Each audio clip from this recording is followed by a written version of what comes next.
So guys, আজকে ঘুম থেকে উঠে এতটা লেট হয়ে গেছিল, 9টা বেজে গেছিল। তারপরে আমি বিছানা তুলে মায়ের আর আমার জামা কাপড় ভাঁজ করে রাখছিলাম।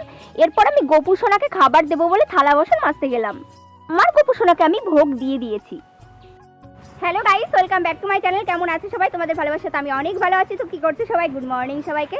আজ সকাল সকাল উঠে পড়েছি, তোমাদের সামনে নিয়ে এসেছি ছোট্ট একটি মিনি ব্লগ নিয়ে।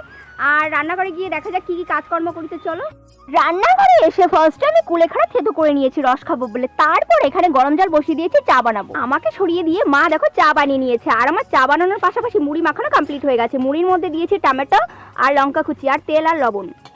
আমার চা খেতে খেতে কালকে বাবা বাজার থেকে যে পাকা পেঁপে এনেছিল সেটার দিকেই নজর পড়ে গেল। সো আমি আর মা সেটা খেয়ে নিয়েছি।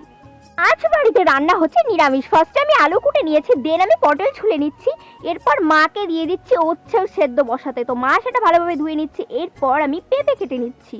আজ বাড়িতে নিরামিষ রান্না হচ্ছে।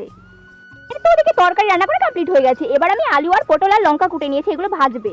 আমাদের গাছের টাটকা কাঁচা আম দিয়ে এখন চাটনি হবে। বন্ধুরা, আজকের আমার সকালের মেনু নিরামিষ রান্না করেছে মা, পটল দিয়ে আলু দিয়ে পেঁপে দিয়ে। এখানে আমের চাটনি করেছে, উচ্ছে সেদ্ধ, পটল ভাজা, আলু ভাজা। তো চলো আজকে স্টার্ট করি খাওয়া সকালে। সো গাইস, তোমরা তো দেখলে আজকে বাড়িতে কি কি রান্না হচ্ছে। আর আজকের আকাশের অবস্থাটা এতটাই খারাপ, জানি না কি হতে চলেছে। সো আমার তো খাওয়া কমপ্লিট হয়ে গেছে। তোমাদের সঙ্গে দেখা হচ্ছে পরবর্তী ভিডিওতে। ততক্ষণ তোমরা আমার এই ভিডিও দেখতে থাকো। টাটা বন্ধুরা।